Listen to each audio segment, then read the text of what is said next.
আসসালামু আলাইকুম সবাইকে। চলেন আজকে এই ভিডিওর মাধ্যমে আমরা জেনে আছি most of the student in Jessore ওরা কেন বলে যে আইএলটিএস করার জন্য যশোর বেটার না, ঢাকায় বা খুলনায় যান। কারণ আমি নিজের চোখে দেখেছি বিভিন্ন গ্রুপে যখন কেউ জিজ্ঞাসা করে যে আমার জন্য কোন জিনিস কোন জায়গাটা বেটার বা যশোরের কোনো একটা ভালো কোচিং সেন্টার এর সাজেশন দেন, তখন বেশিরভাগ স্টুডেন্ট কমেন্টে দেখলাম যে ঢাকায় অথবা খুলনাতে চলে যেতে বলে।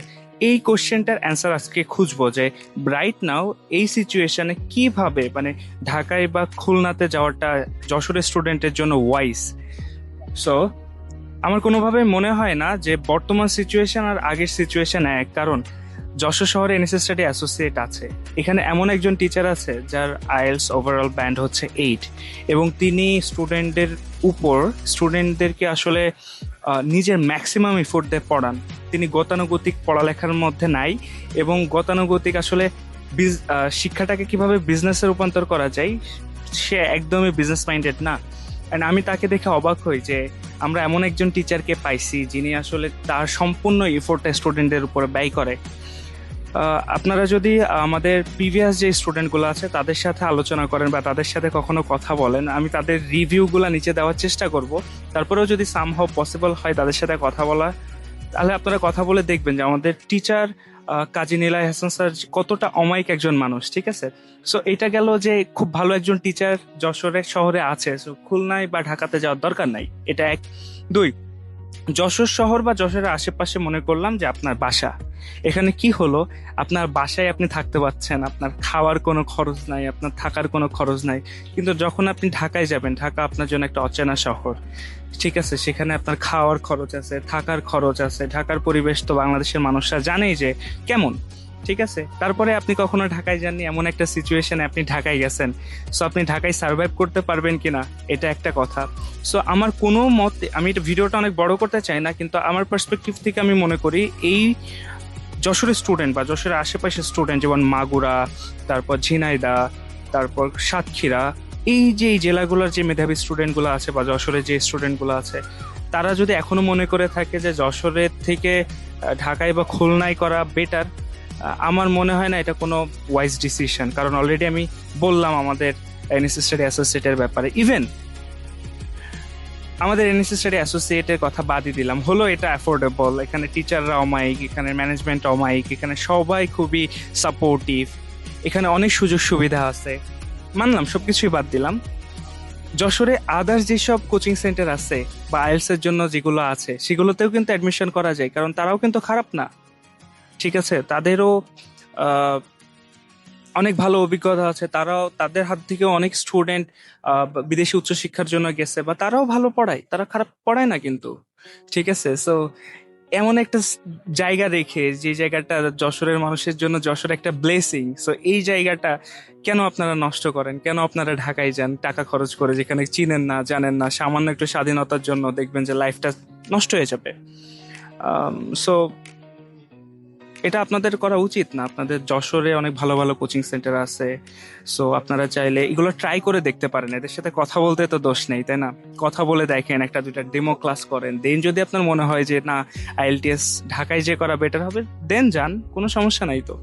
কিন্তু আমি আসলে অনেক অনেক দিন ধরে স্টুডেন্ট হ্যান্ডেল করতেছি, তো সো আমি অ্যাডমিশন নিয়ে কাজ করতেছি, আমি বিদেশি উচ্চশিক্ষা নিয়ে কাজ করতেছি, ইভেন আমি এই ভিডিওটা বিদেশ থেকে আপনাদেরকে দিচ্ছি। সো ওভারঅল আমার যতটুকু স্টুডেন্ট কাউন্সেলিং করে মনে হয়েছে যে ম্যাক্সিমাম স্টুডেন্ট বুঝে বিষয়টা যে ঢাকায় আমার জন্য অপরিচিত একটা জায়গা, আমি চিনি না জানি না, সেখানে সবকিছু এক্সপেন্সিভ।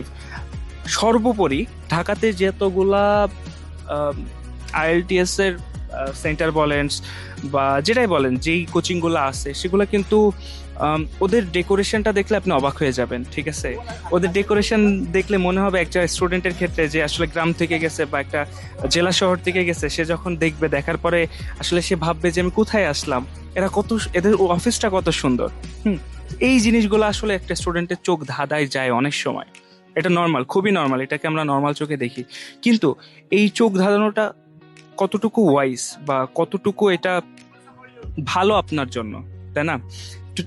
একটু ঠান্ডা মাথায় চিন্তা করলেই দেখবেন যে তাদের ডেকোরেশনটা হয়তো অনেক সুন্দর, আম, তারা হয়তো অনেক ভালো ভালো সার্টিফিকেট প্রাপ্ত, কিন্তু তারা আসলে কতটুকু স্টুডেন্টদেরকে দেয়, এটা একটা জিনিস আপনারা ভাবতে পারেন।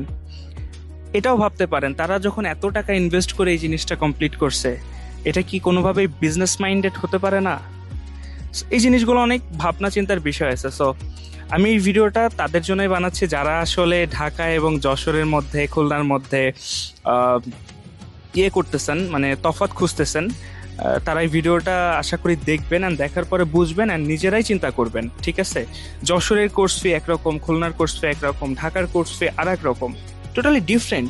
ঠিক আছে, যেটা যশোরে আপনি ধরেন 100 টাকায় পাচ্ছেন, সেটা ঢাকাতে 200 টাকা হয়ে যাচ্ছে।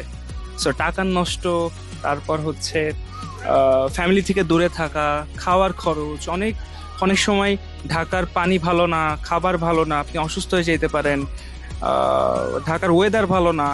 So, এই জিনিসগুলো থিঙ্কিং করে আসলে আইএলটিএস এর মতো একটা জটিল জিনিস আপনারা করতে চান। এটা এনএসএস স্টাডি অ্যাসোসিয়েটের সিইও না, ধরেন অ্যাজ এ বড় ভাই হিসাবে আমার যতটুকু ভিডিও মাধ্যমে আপনাদেরকে বলা দায়িত্ব ছিল, ততটুকু দায়িত্ববোধ থেকে আসলে ভিডিওটা উপহার দেওয়া। সো এখন তারপরেও যদি মনে করেন যে ঢাকা আপনার জন্য বেস্ট, যশোরে কিছু নাই, আমার যাচাই করার দরকার নেই, খুলনা আমার জন্য বেস্ট, ঠিক আছে, ইটস আপ টু ইউ, আপনারা ডিসিশন নিতে পারেন। তবে আমার পরামর্শ হচ্ছে আপনারা অবশ্যই একটু যাচাই করে দেখেন কে কেমন, কয়েকটা ডেমো ক্লাস করে দেখেন। আমাদের প্রতি মাসে ডেমো ক্লাস থাকে, চাইলে আমাদের ডেমো ক্লাসে আসতে পারেন। ওভারঅল সবকিছু দেখার পরে যদি মনে হয়, চিন্তা ভাবনা করে বাবা মায়ের টাকার দিকে চেয়ে যদি মনে হয় যে না, ঢাকা আপনার জন্য বেস্ট, খুলনা আপনার জন্য বেস্ট, তাহলে ডেফিনেটলি আপনারা ওখানে যেতে পারেন, এখানে আমার কোনো না নাই। সো আবার দেখা হবে নতুন কোনো ভিডিও। ততদিন পর্যন্ত ভালো থাকেন, সুস্থ থাকেন, আল্লাহ হাফেজ।